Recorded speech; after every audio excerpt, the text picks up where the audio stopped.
أشهد أن لا إله إلا الله وحده لا شريك له وأشهد أن محمدا عبده ورسوله أما بعد فأعوذ بالله من الشيطان الرجيم بسم الله الرحمن الرحيم الحمد لله رب العالمين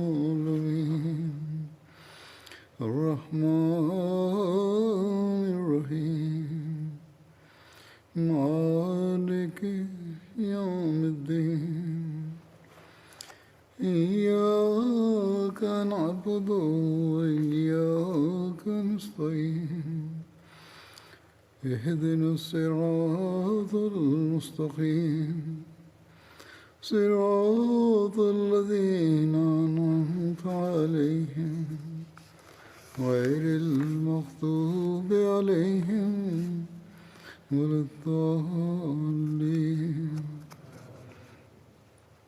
ذکر دوران حضرت عمر در جریان بود. امروز در همان تداوم ذکر فتح بیت المقدس را خواهم کرد که در سال 15 هجری رخ داده بود. در فرماندهی حضرت عمرو بن عاص لشکر اسلامی بیت المقدس را محاصره کرد. در این اثنا لشکر حضرت ابو عبیده نیز به آنها پیوست. مسیحیان از محاصره به تنگ آمده پیشنهاد صلح را دادند، اما این شرط را گذاشتند که برای پیمان بندی صلح حضرت عمر شخصا بیایند. حضرت ابو عبیده حضرت عمر را از این بابت آگاه ساخت. هنگامی حضرت عمر از اصحاب مشورت کرد، حضرت علی به او مشورت داد که برود. حضرت عمر از نظر وی خوشش آمد. حضرت عمر حضرت علی را جهت امیر مدینه منصوب کرد که یک روایت دیگر وی حضرت عثمان را جهت میر مدینه برگماشته بود. بعد از این او به طرف بیت المقدس را افتاد. این سفر حضرت عمر یک مسافرت عادی نبوده. هدف از این سفر این بود که رعب و سطوت اسلام در دلهای دشمن نشانده بشود. اما در روایت نقل شده است که وقتی او روانه شد مثل شاهان دنیاوی همراه خود سپاه و لشکر یا شیپور نبرد، حتی چادر معمولی هم نداشت. حضرت عمر بر یک اسب سوار بود و چند اصحاب از مهاجرین و انصار همراهش بودند و در یک روایت دیگر مذکور است که همراه حضرت عمر تنها یک غلام و یک مقداری سویک و یک لیوان چوبی بود و وی روی شتر سوار بود. اما با وجود این به هر جایی که این خبر میرسد که حضرت عمر قصد بیت المقدس را کرده از زمین به لرزه در می آمد. اینجا بدون توضیح و تصریح با اختصار احوال سفر بیان شده است. به هر حال ایلیا یک شهر بود که در آن بیت المقدس قرار داشت. چه کسی محاصره آن را کرد و چه کسی برای تشریف آوری در خدمت حضرت عمر درخواست کرده بود؟ در این مورد طبری نوشته است که حضرت عمرو بن عاص به طرف حضرت عمر بن خطاب نامه را فرستاد و در آن ازش درخواست کمک را کرد. حضرت عمرو این نوشته بود که جنگ‌های بسیار سخت را در پیش دارم و چندین شهر اند که قرار است با آنها بجنگم. منتظر دستور شما هستم. هنگامی این نامه حضرت عمرو بن عاص به حضرت عمر رسید، وی متوجه شد که حضرت عمر بعد از به دست آوردن اطلاعات کامل این امر را نوشته باشد. سپس حضرت عمر خبر سفر خود را در میان مردم اعلام نمود و برای سفر راه افتاد.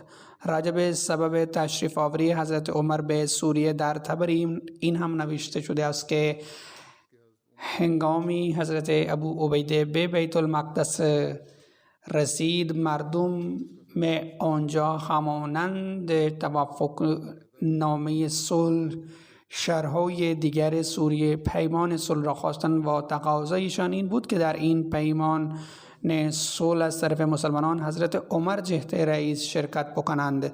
وقتی حضرت ابو عبیده در خدمت حضرت عمر این امر را نوشت و از مدینه راه افتاد، اما بعضی از مورخین بر روایت حضرت ابو عبیده اطمینان ندارند. در این راستا محمد حسین هیکل می نویسند لازم است که این روایت را به دور از واقعیت برداشت بکنیم که محتوای آن بدین قرار است که حضرت خالد بن ولید یا حضرت ابو عبیده بن جراح تنها یا با هم بیت المقدس را محاصره کردند، چنان که طبری ابن سیرین یا ابن کثیر و غیره نقل می کنند. روایت طبری این است که می گویند که سبب مسافرت حضرت عمر به طرف سوریه این بود که هنگامی حضرت ابو عبیده بیت المقدس را محاصره کرد، شهرنشینان بر شرایطی که او با مردم مناطق دیگر صلح کرده بود درخواست صلح را کردند، اما آنها یک شرط را افزودند که حضرت عمر بن خطاب شخصا تشریف آورده پیمان صلح را به تکمیل برسانند. حضرت ابو عبیده این اطلاع را به بارگاه خلافت فرستاد و حضرت عمر از مدینه روانه شد.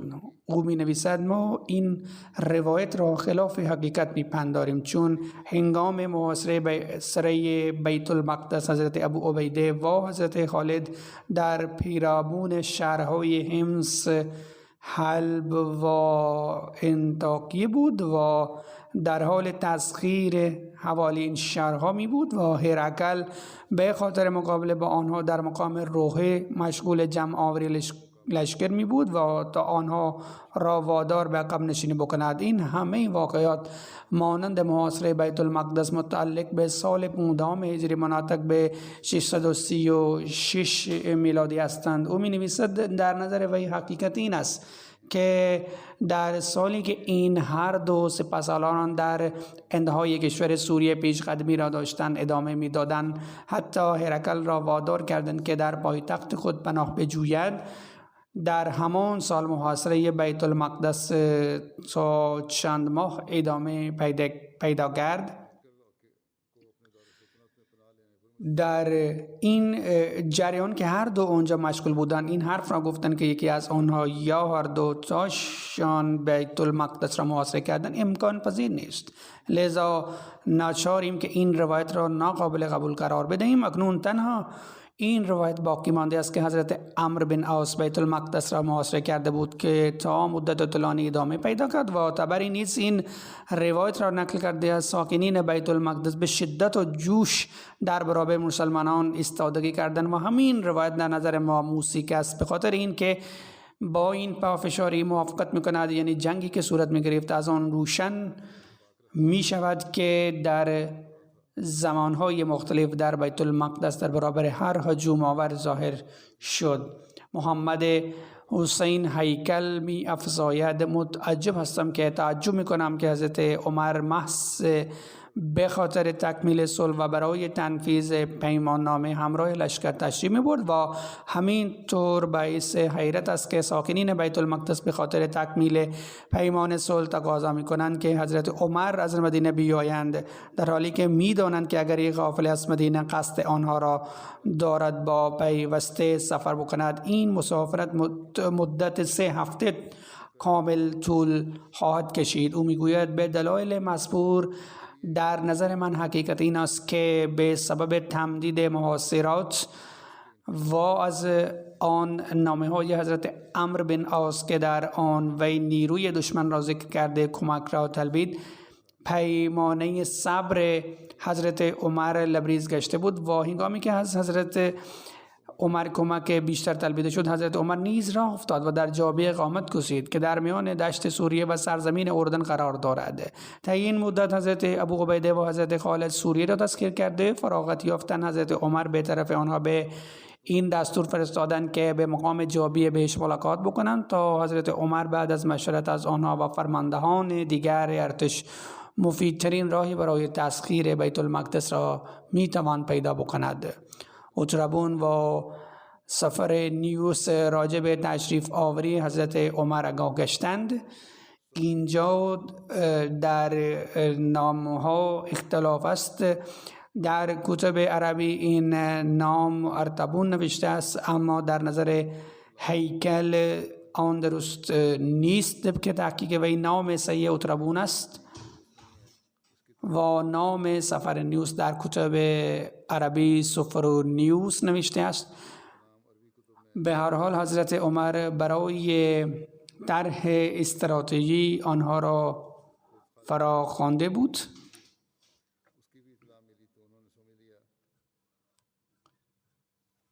به هر حال حضرت عمر برای طرح استراتژی آنها را فرا خوانده بود.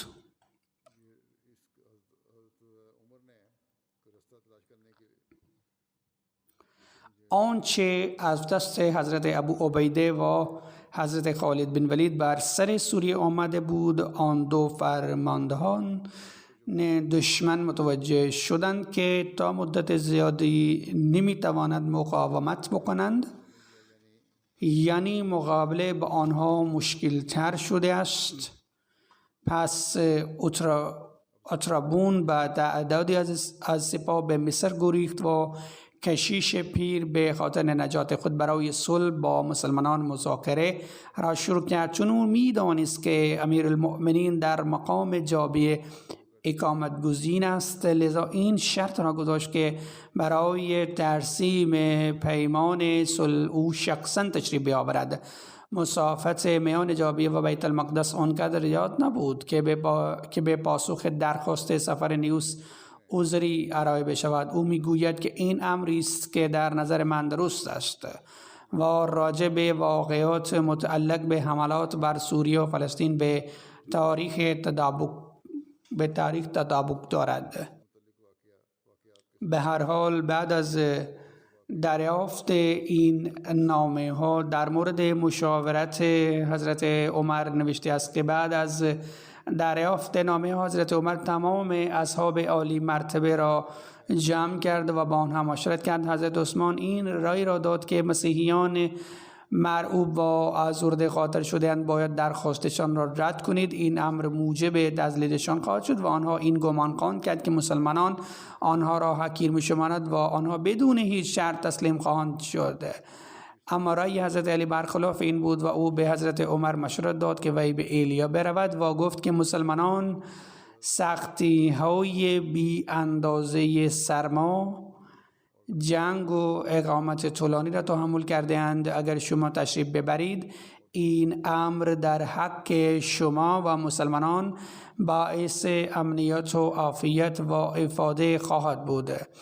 اما اگر شما آنها را بابت خود و صلح ناامید کردید این امر در حق شما مفید نخواهد گردید. دشمن محصور شده در قلعه می نشینند و به آنها از کشور خودشان از طرف شاه روم کمک خواهد رسید، مخصوصا بدین دلیل که در نظر آنها بیت المقدس عظمت ویژه‌ای دارد و زیارتگاهشان است.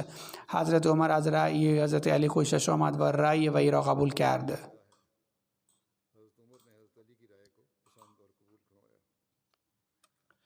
در این سفر علاوه بر دیگر انصار و مهاجرین حضرت عباس بن عبدالمطلب نیز همراه حضرت عمر بود.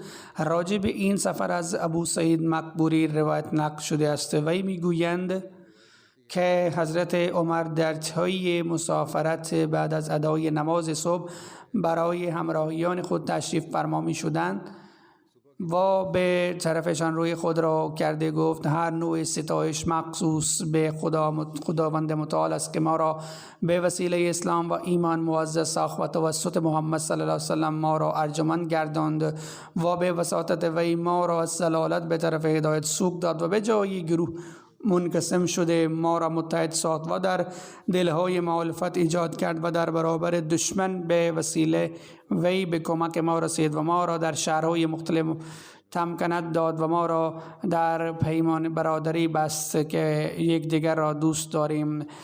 پس باید در قبال این نعمت‌ها حمد و ستایش خداوند متعال بپردازید و ازش بیشتر کمک بجویید و در ازای آن نعمت‌ها ازش توفیق تقدیر را بجویید و آن نعمت که شما داری از آن لذت میبرید راجع به آن دعا بکنید که خدا بر شما آن نعمت‌ها را کامل بکند، چون خدا به جانب خود میل و رغبت می خواهد و کسانی که قدردانی میکنند بر آنها نعمت‌های خود را کامل می‌کند. حضرت عمر در طی این سفر خود از آغاز تا پایان هر صبح این قول تکرار می‌کردند و آن را ترک نکرد، یعنی هر روز همین یک پیام را می‌داد. به فرماندهان مسلمانان این خبر داده شده بود که به جابیه آمده ازش ملاقات بکنند. مطابق به اطلاعات یزید بن ابی سفیان و خالد بن ولید و غیره همانجا استقبال کردند. به سبب سکونت در سوریه از افسران سادگی عرب باقی نمانده بود. پس هنگامی آنها پیش حضرت عمر آمدند جامه های حریر و دیباج نرم و پرتکلف در بر کرده بودند و لباس پرزرق و برق از جاه و شکوه ظاهری عجمی به نظر می رسید. حضرت عمر به شدت ناراحت شد و از اسب پیاده شد و سنگ ریزه ها را برداشته به طرفشان افکند که بدین زودی خصایص عجمی ها را اختیار کردید. آنها گفتند که زیر قبا اسلحه است، یعنی جوهر سپهگری را دست ندادند. سپس حضرت عمر فرمودند اگر امر واقعی این است پس خوب است که شما رعایت تشریفات ظاهری برایشان کردید و از لحاظ باطن هیئت عربی خود را حفظ کردید. در یک روایت مذکور است که یزید بن ابی سفیان عرض کرده ای امیرالمؤمنین، ما به اندازه کافی مرکب ها و لباس ها را داریم و خوب زندگی میکنیم و کالاها ارزان هستند و وضعیت مسلمانان چنین است که شما دوست دارید.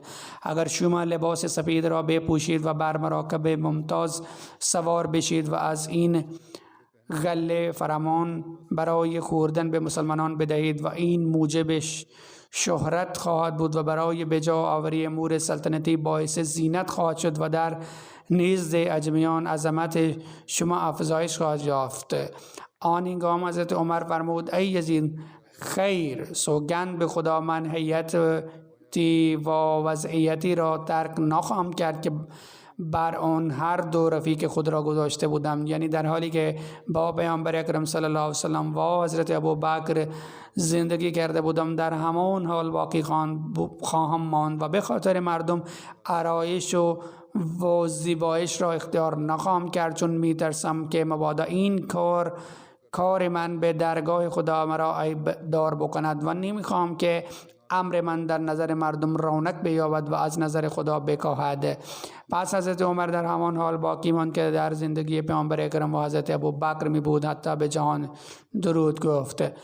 میان مسلمانان و مسیحیان چطور پیمان صلح صورت گرفت؟ در نزد سکان ایلیا این پیمان کجا به توافق رسید؟ بابت این بیشتر مورخین نوشته‌اند که به مقام جابیه میان مسلمانان و مسیحیان این پیمان صلح به توافق رسیده بود. نوشته است که در دوران اقامت در جابیه حضرت عمر در حلقه ارتش نشسته بود که دفعتاً چند سوار ظاهر شدند که اسبها را دوانده می آمدند و شمشیرهایشان می درخشیدند. مسلمانان بلافاصله مسلح گشتند. حضرت عمر پرسید چه شده است؟ چه اتفاقی افتاده است؟ مردم به طرف سواران اشاره کردند. وی فرمود نگران نشوید، آنها برای جلبیدن امان آمدند. اینها اهل ایلیا بودند. وی صلحنامه را نوشته به آنها داد. سپس یک روایت دیگر از علامه بلازری و محمد حسین هیکل نوشته است که معاهده صلح به جای جابیه در ایلیا صورت گرفت، اما محمد حسین هیکل جای دیگر در کتاب خود نوشته است که این تعهد در جابیه بسته بود. تعهد نامی که میان مسلمانان و اهل ایلیا به توافق رسید در تاریخ طبری طور نقل شده است. به نام خداوند بخشنده مهربان. این امانی است که بنده خدا امیرالمؤمنین عمر به اهالی ایلیا داده است، به جان ها، اموال، کلیساها، صلیب ها، مریضان، صحتمندان و به تمام امان داده می شود. هیچ کس در کلیساهایشان اقامت نخواهد گزید و نه آنها مخدوم بشوند، نه محوطه های کلیساهایشان کاسته بشود و نه به صلیب آنها ضرری بشود، نه به اموالشان آسیب رسانده بشود و در امر دین به آنها جبر و اکراه نخواهد شد و بر هیچ کس از آنها لطمه‌ای وارد نخواهد شد و در ایلیا هیچ کس از یهودیان به آنها اقامت نخواهد گزید و بر ساکنین ایلیا فرض است که همانند شهر نشینان دیگر جزیه را بپردازند. آنها باید رومیان و مفسده ها را از ایلیا بیرون بکنند. پر هر کس از آنها که از آنجا خارج خواهد شد به جان و مال وی پناه می دهیم تا وقتی که به من خود برسد و اگر از آنها کسی بخواهد که در ایلیا سکنی بگزیند وی نیز در امان است، ولی ناچار است که همانند اهلیان ایلیا خراج بدهد و اگر از اهالی ایلیا کسانی بخواهند که جانها و اموال خود را به طرف رومیان ببرند اما کلیساها و صلیب‌های خودشان را همین جا گذاشته بروند و جانهایشان و کلیساهایشان و صلیب‌هایشان در پناهشتند، اگر آنها را رها کرده بروید کاری به شما نخواهیم داشت حتی به مأمن خود برسید. و مزار این که پیش از جنگ در ایلیا ساکن بودند اگر کسانی از آنها بخواهند که مزرعه ها را در تحویل خود نگه دارند بر آنها نیز لازم است که مثل ایلیا نشینان مالیات بدهند و اگر کسی بخواهد که با رومیان برود او مجاز است و اگر کسی بخواهد که به اهل خود بازگردد او نیز اختیار دارد و از آنها جزیه گرفته نمی شود حتی محصولاتشان برداشته بشوند و آنها از آن محصولات جزیه را خواهند پرداخت و هر چه در این تعهد نوشته است بر آن ذمه خدا و ذمه رسولش است و ذمه خلفا و ذمه مؤمنین است و تا زمانی که جزیه را می پردازند که در ذمه آنها است. بر این تعهد نامه از طرف حضرت خالد بن ولید و حضرت عمرو بن عاص و حضرت عبدالرحمن بن عوف و حضرت معاویه بن سفیان شهادت ثبت شد. در تاریخ ابن خلدون نوشته است که از این پیمان چند امور به اثبات می‌رسند. مسلمانان به زور شمشیر مذهب خود را گسترش ندادند. دوم این که در دوران سلطنت آنها پیروان مذاهب دیگر از آزادی مسیح برخوردار بودند. سوم این که از اقوام دیگر به زور جزیه گرفته نمیشد. آنها اختیار داشتند که اقامت بگزینند و جزیه را بپردازند و در هر دو صورت به آنها امان داده شده بود. وقتی این خبر صلح به اهالی رمله رسید آنها نیز مضطرب گشتند که با امیرالمؤمنین این چنین پیمان را ببندند و وضعیت دیگر مردم فلسطین همین بود. به ساکنین لد از طرف حضرت عمر نامه‌ای فرستاده شد و در دایره نفاذ آن شهرها را نیز شامل کردند که بعد از این تسلیم شدند. در این نامه حضرت عمر به جانها و اموال و کلیسا و صلیب و سالم و مریض و به تمام پیروان مذاهب اهالی لد را امان داد و گفت که اگر آنها مانند شهر نشینان سوریه جزیه را بپردازند هیچ جبر و اکراه در مورد دینشان روا نداشته می شود و نه بر عقاید اختلافی به کسی آزار رسانده می شود. بعد از این که امیرالمؤمنین از این امور فراغت یافت بر فلسطین دو حاکم را برگماشت و کشور را بر دو قسمت تقسیم کرد، بینشان تقسیم نبود. پس دارالسلطنه دولت علقمه بن حکیم رمله بود و در اماره علقمه بن مجزز ایلیا بود. حضرت عمر در بیت المقدس تشریف آورد. در این مورد نقل شده است که وقتی حضرت عمر به ساکنین ایلیا امان داد و لشکر را در ایلیا مستقر کرد وی از جابیه به جانب بیت المقدس حرکت کرد. نوشته است که هنگامی وی بر اسب خود سوار شد او حس کرد که اسبش به سبب درد پا درست راه نمی رود. برای حضرت عمر یک اسب ترکی را آوردند. هنگامی او بر اسب سوار شد آن لجاجت می کرد. بدین دلیل او از آن اسب پایین آمد. بعد از چند روز حضرت عمر از آن اسب خود را که سوار می شدند بر آن متوقف کرده بود. بعد از مدتی اسب خود را طلب کرد که او بر آن سواری ترک کرده بود. او در حالی درمان بود. پس از آن بر همان اسب سوار شد و به بیت المقدس تشریف بود. وقتی بیت المقدس نزدیک شد حضرت ابو عبیده و سرداران فوج برای استقبال آمدن. لباس و اسباب حضرت عمر ساده بود و مسلمانان فکر می‌کردند که مسیحیان چگونه فکر می‌کنند برای این پوشاک گران دادند. اما فرمود که خداوند به ما عزت داده است، همان عزت اسلام است و برای ما کافی است. خود کشیش مسیحیان کلیدهای شهر به حضرت عمر سپرد کردند. حضرت عمر نخست به مسجد اقصی رفت، سپس به کلیسای مسیحیان رفت و دیدار کرد. حضرت عمر از کلیسای مسیحیان زیارت کرد. موقع نماز مسیحیان به حضرت عمر اجازه نماز خواندن دادند، اما حضرت عمر به سبب این آنجا نماز ادا نکردند که مردم بعدی به کلیسای مسیحیان دست نزدند و بیرون کلیسا نماز خواندند. هنگام اقامت در ایلیا سرداران مسلمانان از حضرت عمر پذیرایی کردند. آنان غذا آماده می‌کردند و حضرت عمر التماس کردند تا به خیمه های آنان تشریف برد و حضرت عمر برای دلجویی آنان دعوت آنان را قبول می‌کرد، اما حضرت ابو عبیده از حضرت عمر پذیرایی نکرد. حضرت عمر به حضرت ابو عبیده گفت که جز شما هر امیر لشکر از من پذیرایی کرده است. حضرت ابو عبیده فرمود که ای امیرالمومنین، می ترسم اگر من دعوت کردم و شما نمی توانید اشک خودتان را کنترل بکنید و احساساتی می شوید. حضرت عمر به خیمه حضرت ابو عبیده رفت و نگاه کرد که او جز نمد اسب چیز دیگری نداشت و همان رخت خوابش بود و زینش را به عنوان بالشت استفاده می کرد و نمد را به عنوان توشک استفاده می کرد و نان خشک در گوشه خیمه داشت. حضرت ابو عبیده همان نان آورد و جلوی حضرت عمر روی خاک نهاد. پس از آن او فنجان آب از ظرفی که با نمک و گل درست شده بود را آورد. حضرت عمر با نگاه این منظر گریه کرد. حضرت عمر حضرت ابو عبیده را بغل کرد و گفت که شما برادر من هستید و هیچ کس از رفیقان من نیست که او از این دنیا بهره گرفته بود و از این دنیا ازش بهره گرفته جز شما. آن موقع حضرت ابو عبیده گفت که من قبلا گفته بودم که شما نمیتوانید اشک خودتان را کنترل بکنید. حضرت عمر بیرون آمد و از خداوند ستایش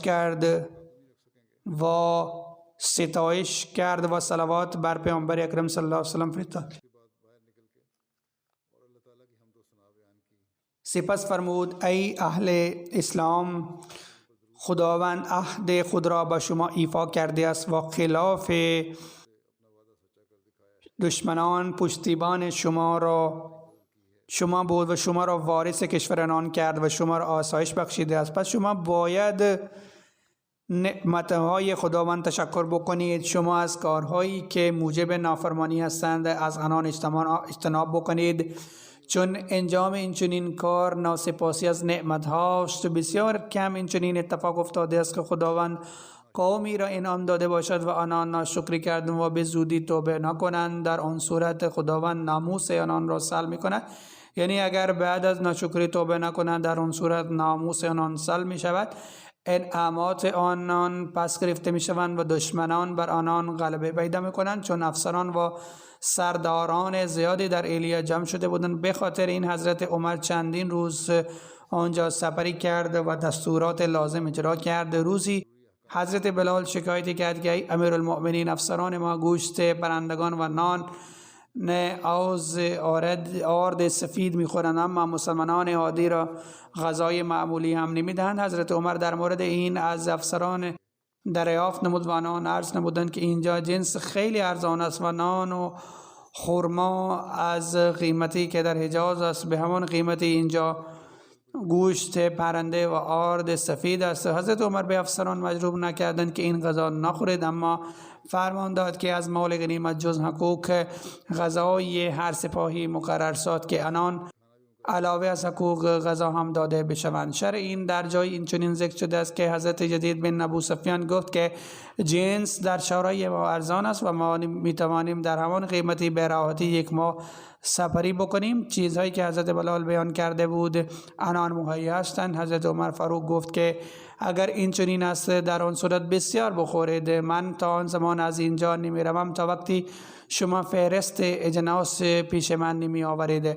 من بودجه‌ای برای مسلمانان ناتوان را مطرح می کنم و طبق نیاز هر مسلمانی او را گندم جو و عسل و زیتون بدهید.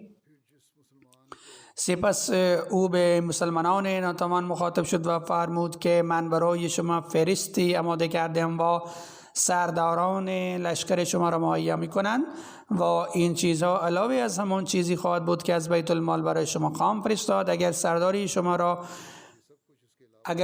شما را این چیز مهیا نکند در آن صورت به من اطلاع بدهید و همان لحظه آن سردار را معزول خواند کرد. هنگام اقامت در ایلیا وقت نماز فرا رسید و مردم به حضرت عمر اصرار کردند که حضرت بلال را فرمان بدهند تا او از آن بخواند. حضرت بلال گفت که من تصمیم گرفته بودم که بعد از پیامبر اکرم برای هیچ کس از آن نمیخوانم، اما فرمان شما را قبول دارم. بنابراین حضرت بلال طبق فرمان حضرت عمر اذان خواند و تمام اصحاب یاد زمان رسول الله صلی الله علیه و سلم افتادند و بسیار گریه کردند. حضرت عمر هم خیلی غمگین شد و به گریه افتاد تا مدتی در این حالت بود. به موقع برگشت از بیت المقدس حضرت عمر تمام کشور را دیدار کرد و از مرزها باز رسی کرد و برای امنیت کشور دستورات لازم بیان کرد.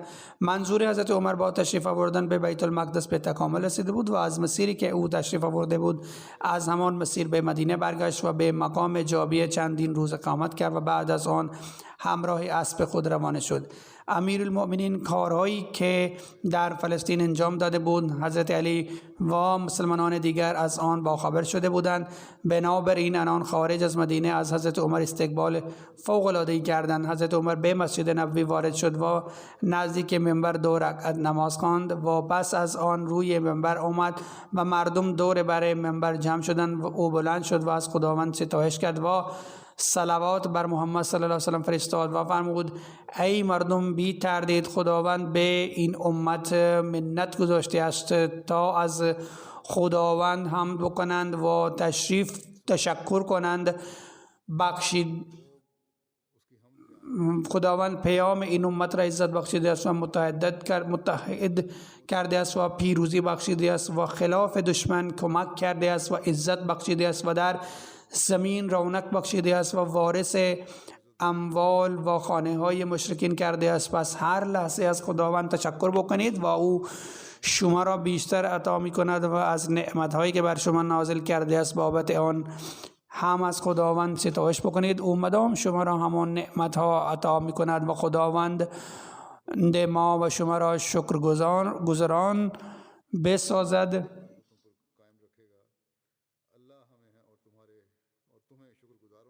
پس از آن حضرت عمر از منبر پایین آمد. حضرت خلیفه المسیح الاول بیان میکنند که هنگام محاصره از یروشلم کشیشان گفته بودند که خلیفه شما تشریف بیاورد، در اون صورت ما اجازه ورود می دهیم. و حضرت عمر به سادگی خود همراه غلام روانه شد و نوبت به نوبت روی شتر سوار می شد.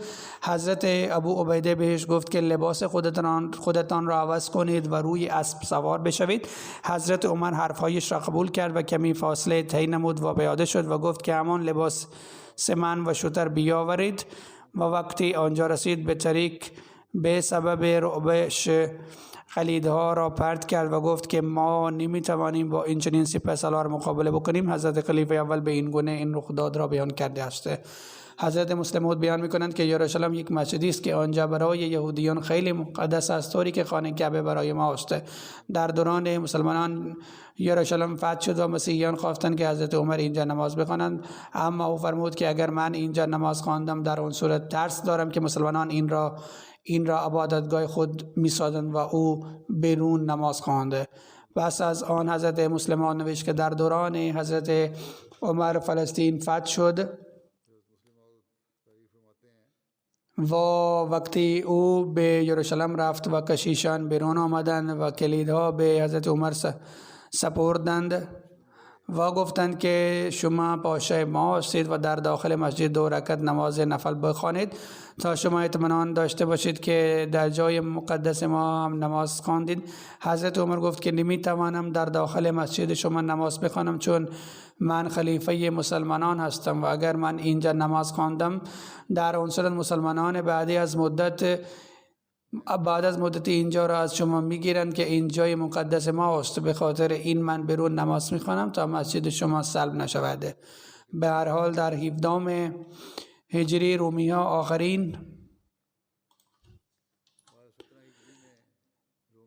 سعی خود به کار بردن و به سبب آن تلاش مسلمانان تمام سوریه را فتح کردند. فتح‌های اسلامی هر روز گسترش پیدا می‌کردند و مرزهای اسلام هر روز وسعت پیدا می‌کرد و کشورهای همسایه ترس داشتند که روزی نوبت آنان هم فرا خواهد رسید. بنابراین اهل جزیره در میان عراق و سوریه اقامت داشتند. بعد از فرار یزدگرد به ری ناامید شده بودند و به سبب این آنان به هرقل نوشتند که اگر او برای جنگ با مسلمانان و برای اخراج آنان از راه دریای لشکری بفرستند، در آن صورت آنان همکاری میکنند. هرقل در این مورد تفکر کرد و ضرری حس نکرد. اهل جزیره دوباره به هرقل نوشتند و او درک کرد که آنان تصمیم محکم دارند. او دید که بیشتر مسیحیان عرب با دین خود وابستگی شدیدی دارند و در راه دین خود آمادگی جنگ هم دارند و هرقل هم 1 سال در هیچ جنگ شرکت نکرده بود و به سبب این هم ترس نداشت. او دید که بسیاری از مناطق مرزی محکم هستند و تمام جنگ خلاف مسلمانان دارند و کشتی دریایی هم مسون بود و این هم بلد بود که مسلمانان از دریا و هر چیزی که از دریا می آمد از آن می ترسند.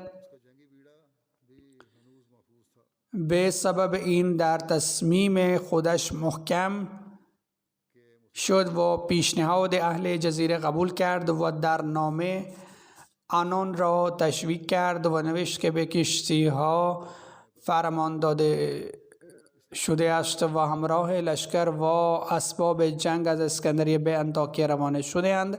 وقتی نامه هرقل اهل جزیره دریافت نمودند، سپس آنان همراه لشکر 30,000 از جزیره به حمص روانه شدند. حضرت ابو عبیده از تمام این ماجرا اطلاع گرفتند. او حضرت خالد بن ولید را برای مشورت از کنسرین خواند و هر دو سپهسالار با هم مشورت کردند که تمام لشکرهای اسلامی به شمال سوریه جمع شوند. بنابراین تمام لشکرها از انطاکیه و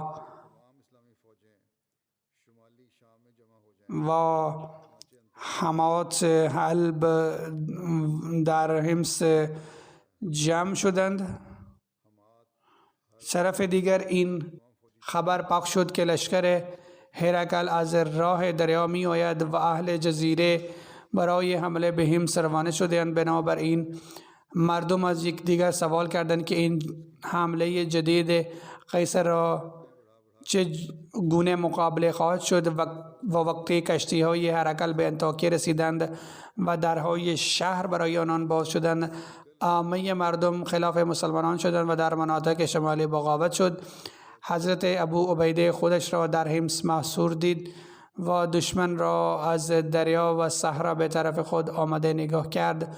او رفیقان خود را جمع کرد و گفت که من نامه در خدمت امیرالمؤمنین ارسال کردم و در این وضعیت کمک خواستم. پس از آن از رفیقان خود پرسید که آیا خارج از قلعه با دشمنان جنگ کنیم یا در داخل قلعه بمانیم و منتظر کمک بمانیم. تنها خالد بن ولید پیشنهاد داد که خارج از قلعه مقابله بکنیم و تمام افسران دیگر گفتند که منتظر کمک بمانیم. حضرت ابو عبیده رأی سرداران را قبول کرد که داخل قلعه بمانیم و از پیشنهاد خالد اختلاف کرد. بنابراین کمینگاه را محکم کردند و در بارگاه خلافت رأی رفیقان نوشته. حضرت عمر هیچگاه این امر را فراموش نمی کرد که اگر لشکرهای اسلامی عراق و سوریه دچار خطر می شوند، به سبب این فتح‌های اسلامی می توانند دچار آسیبی بشوند. یعنی از آغاز خلافت با این چنین وضعیت مواجه بود و اکنون هم خطر این داشت و برای این حضرت عمر فرمان داده بود که بصره و کوفه آباد شوند و به سبب این در این دو شهر پایگاه‌های نظامی درست کرده بودند که چون هیچ غیر مسلم آنجا اقامت نداشت، علاوه از این در 7 شهرهای دیگر در هر شهری 4000 سوار تعیین کرده بود و برای روبرو شدن وضعیت وخیم لباس قومی نظامی داده شده بودند. وقتی نامه حضرت ابو عبیده در بارگاه خلافت رسید و حضرت عمر حس کرد که این سپاه سالار بزرگ در خطر است و حضرت سعد بن ابی وقاص را فرمان داد و همان لحظه روانه کرد که روزی نامه پیش شما برسد. همان روز قعقاع بن عمرو را با لشکر کمکی به حمص روانه کنید. ابو عبیده محسوس شده از هر چه زودتر کمک روانه کنید. حضرت سعد همان روز از فرمان خلیفه اطاعت کرد و در سرکردگی قعقاع 4000 سپاه حرفه‌ای از کوفه به حمص روانه کرد. در واقع این معامله خیلی خطرناک بود و تنها لشکر 4000 نفر قعقاع برای حمله کافی نبود، چون تعداد اهل جزیره که به حمص آمده بودند 30000 بودند و لشکری که حرکت از راه دریا به انطاکیه فرستاده بود علاوه از آنان بود. حضرت عمر بین دانستند که سپاهیان وی در هر شهر سوریه در مقابل مردم آنجا هستند. اگر آنان آنجا را ترک کردند در اون صورت سیستم سوریه دگرگون خواهد شد و به خاطر این او بعد از فرمان خروج قعقاع از کوفه دستورات دیگر هم اجرا کرد که تدبر و کنجکاوی حضرت عمر را نشان می‌دهد. قبایلی که از الجزایر به حمص می آمدند به خاطر این جرأت کردند که گمان می کردند که روستایشان از حمله مسلمانان ها در امانند، پس اگر به روستاهایشان یورش می شود این قبایل همان وقت در می کردند و فشاری که به ابو عبیده و افواجشان بود آن کم می گردد. به خاطر این حضرت عمر در نامه‌ای که به حضرت سعد بن ابی وقاص نوشته بودند در آن فرموده بودند که لشکری را تحت فرمانده سهیل بن عدی به رقه شهر جزیره بفرستند. مردم جزایر رومی ها را بر حمله حمص انگیخته بودند و پیش از آنها مردم خرکیسیه هم این کار را کرده اند. لشکری دیگری در فرمانده عبدالله بن عتبان برای حمله نصیبین بفرستاد. اهل اینجا را هم مردم قرقیسیه برای یورش علیه مسلمانان انگیخته بودند. سپس حران که پایتخت الجزایر بود و راهها بروند و از آنجا دشمن را بیرون بیندازند. یک لشکر دیگری در فرمانده ولید بن قبه به سوی قبایل عرب نصرانی ربیعه و تنوخ بفرستند و ایاز بن غنم را به همین جبهه جزیره بفرستند. اگر جنگ بشود فرمانداران دیگر تحت فرمانده ایاز بن غنم به جنگ روانه می شوند. وقتی این همه سپه سالاران روانه شدند اهل جزیره محاصره حمص را ترک کردند و به طرف جزیره راه افتادند. این استراتژی حضرت عمر رضی الله عنه بود که به جای این که افواج در آنجا حمص جمع شوند امواج را به طرف مناطقی بفرستند که لشکر قبایل از آنجا آمده بود و این امر منتج به این شد که وقتی آنها لشکر قبایل دیدند که مسلمانان به سوی منطقه و روستایشان می آیند آنها محاصره را ترک کردند و به سوی آن طرف رفتند. ولی حضرت عمر فقط بر این امر کفایت نکرد و وی تخمین زده بود که بعد از شکست های پی در پی حرکت که جرأت فرستادن لشکر از طرف اقیانوس داشته، علتش این است که او بر نیروی خود اعتماد میکرد و اطمینان داشت که تنها در مقابل مسلمانان نیرو دارد و دلیل این امر در اصل این بود که او فرمانده لشکری که از اسکندریه به کشتیان آمدن به پسر خود قسطنطین را تعیین کرده بود. طبق استراتژی حضرت عمر قعقاع بن عمرو با 4000 سوار به طرف حمص روانه شد. سهیل بن عدی، عبدالله بن عتبان، ولید بن عقبه و ایاز بن غنم برای گوشمالی اهل جزیره به طرف شهرهای مختلف ایشان رفتند و حضرت عمر به قصد حمص از مدینه روانه شدند و در جابیه فروکش شدند.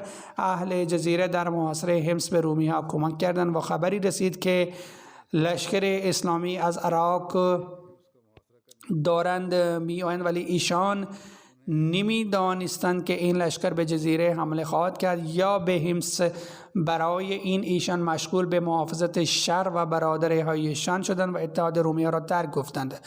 روزی حضرت ابو عبیده بیدار شدند و معلوم شد که قبایل جزیره به طرف کشورهایشان بازگشتند و مقابل آنها فقط لشکر رومی هاست.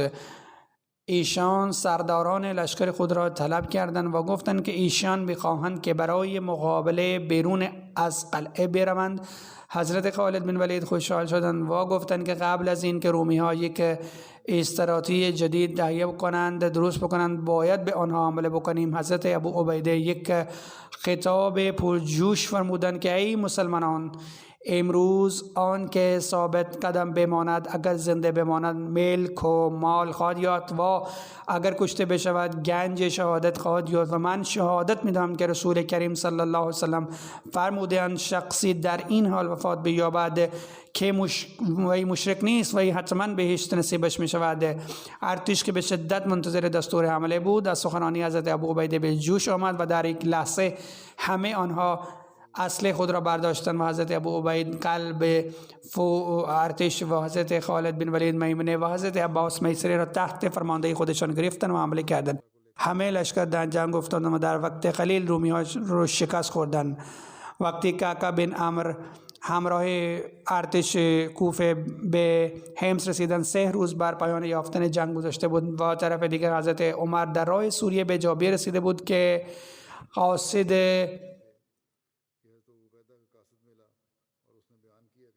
و به طرف دیگر حضرت عمر در راه سوریه به جابیه رسیده بود که قاصد حضرت ابو عبیده به آنها رسید و به آنها خبر داد که 3 روز پیش از رسیدن کاکا بن عمرو خداوند مسلمانان را علیه رومیان فتح داده است. و از حضرت عمر پرسیدند که کاکا و لشکر در مال غنیمت شریکند یا نه. حضرت عمر مطمئن شدند و بیشتر نیاز به ادامه سفر خود را نداشتند. از همانجا به حضرت امین الامت ابو عبیده را نامه نوشتند که اهل کوفه را تقسیم مال غنیمت شامل بکنید، چون از شنیدن خبر آمدنشان دلهای دشمنان را رو فرو گرفتند که در نتیجه آنها شکست خوردند. خدا به اهل کوفه جزای خیر بدهد که محافظت منطقهشان و کمک اهل شهر دیگر میکنند. و بعد از این حضرت عمر به طرف مدینه کوچ کرد و بعد از این شکست هرقل اینقدر ناامید شد که سپس هیچ وقت به طرف شام رو نکرد. اینجا وقتی به یاغیان معلوم شد که رومی ها در کشتی های خودشان سوار شده پا به فرار نهادند، شورش آنها فرو نشست. این رویداد 17 هجری است و 3 سال بعد از این هرقل در 20 هجری 641 عیسوی فوت کرد. به هر حال این ذکر آینده هم ادامه خواهد یافت ان شاء الله. الان میخوام ذکر بعضی محرومین عنوان بکنم. اولین ذکر آقای چودری سید احمد لکن است، رئیس ایستگاه بازنشسته که در این روزها در کانادا بود. در 86 سالگی فوت کرد. انا لله و انا الیه راجعون. او نوه صحابی حضرت مسیح موعود بود. حضرت چودری اسکندر علی و حضرت گجر بی بود و حضرت چودری اسکندر علی رضی الله عنه در 30 مارس 1902 بر دست حضرت مسیح موعود علیه السلام بعید کردند و در سن 1904 تا 1928 در مدرسه تعلیم الاسلام مدرس بودند. او از همان استادان بود که حضرت مسیح موعود علیه السلام در زندگی خودشان ایشان را در زندگی خود استاد تعیین فرموده بودند. آقای چودری سعید نوه ایشان بود. این چودری سعید هم به فضل خدا خدمات دینی را به جا می آورد. به فضل خدا موسی بود. علاوه از همسرش 6 پسر و 3 دختر در بازماندگان گذاشته. همه آنها در اثر آن تربیت نیک پدرشان به آنها داده است در طریق مختلف خدمات جماعت انجام دهند. که پسرش آقای فهیم احمد لکن مربی سلسله است در کینیا و همانجا خدمت می کند و به همین علت در جنازه پدرش نمی توانست شرکت بکند. خداوند به آنها صبر و شکیبایی عطا بکند و به مرحومین رفتار رحم و مغفرت بکند. مرحومین یک انسان پر از غیرت دینی داشته مرحوم غیرت دینی داشت. وقتی دانشجو بود و بود در سال 1953 در شهر که سمندری در جلسه مجلس احرار که در دبیرستان بود با هم کلاسی هایشان شریک بود. وقتی عطاالله شاه بخاری علیه حضرت مسیح موعود علیه السلام اعتراضهای بیهوده کرد و الفاظهای شنی برایشان گفت و همان وقتی ایستاد و در سخنرانی به اخوند مخاطب شد و به او گفت که شما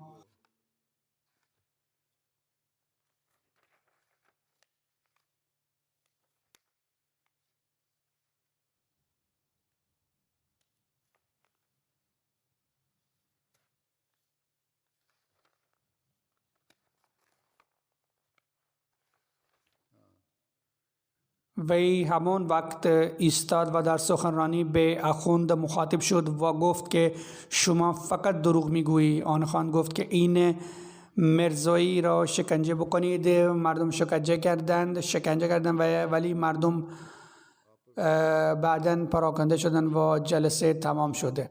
همیشه به اولادش نصیحت میکرد که در راه احمدیت از هیچ کس نترسید.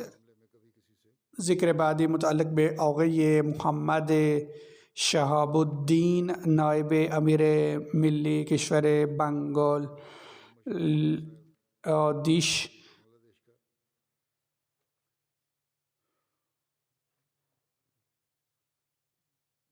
وی در 12 ژوئیه فوت کرد. انا لله و انا الیه راجعون. در 18 سالگی او بنابر یک خواب به خود احمدیت را قبول کرد. مرحوم موسی بود و از کارمندان قدیمی جماعت بود. دارای ویژگی‌های زیادی داشت. فدای خلافت امانتدار کمگود و سود جماعت و سلسله را به خوبی می‌دانست. قبل از وفات خود همه اعانه‌های وصیت را ادا کرده بود. پسر بزرگ شمس الدین معصوم مربی سلسله است. در اولاد مرحوم علاوه از 4 پسر 3 دختر همند. مرحوم از توسط تبلیغ عموی خود احمدیت را قبول کرد و در خانه خود مخالفت شدیدی را تحمل کرد و با صبر و استقلال در 1963 این همه مخالفت را تحمل کرد و بعد از آن خانه خود را ترک کرده اول در برحمنبریه و سپس در داکا آباد شد. سپس ازدواج او در یک خانواده احمدی قدیمی صورت گرفت. یکی از ویژگی‌های او قناعت هم بود و کم راضی شدن و با صبر و شکر و زندگی بسر بردن را می‌دانست. به علت امانتداری او دکاندارهای غیر احمدی هم ازش ستایش می‌کردند و مورد احترام قرار می‌دادند و همه آنها وی را یک مرد نیک و تاجر نیک می‌گفتند. خداوند متعال با او رفتار مغفرت و رحم بکند.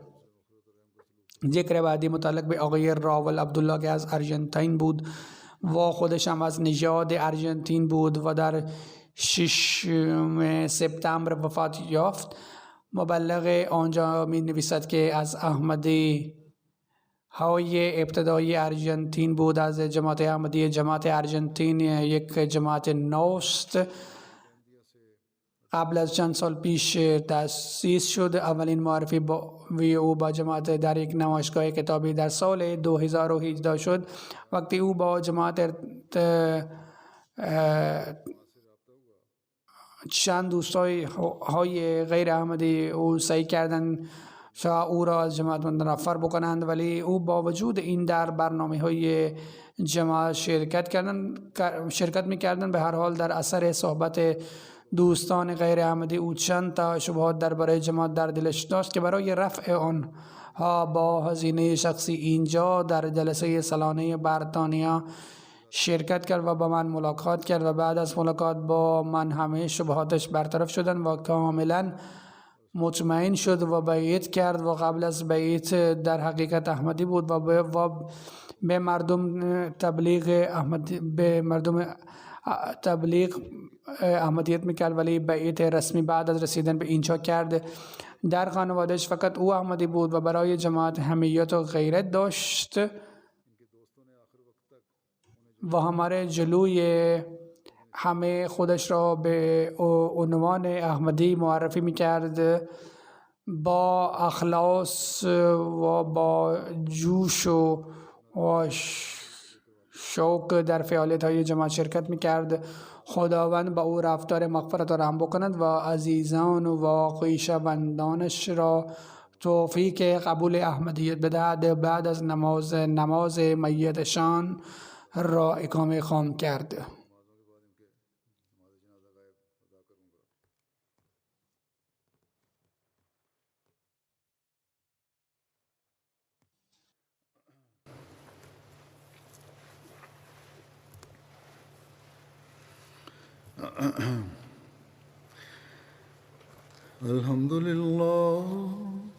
الحمد لله نحمده ونستعينه ونستغفره ونؤمن به ونتوكل عليه ونعوذ بالله من شرور أنفسنا ومن سيئات أعمالنا من يهده الله فلا مضل له ومن يضلل فلا هادي له ونشهد أن لا إله إلا الله ونشهد أن محمدا عبده ورسوله عباد الله رحمكم الله إن الله يأمر بالعدل والإحسان وإيتاء ذي القربى وينهى عن الفحشاء والمنكر والبغي يعظكم لعلكم تذكرون اذكروا الله يذكركم وادعوه يستجب لكم ولذكر الله أكبر.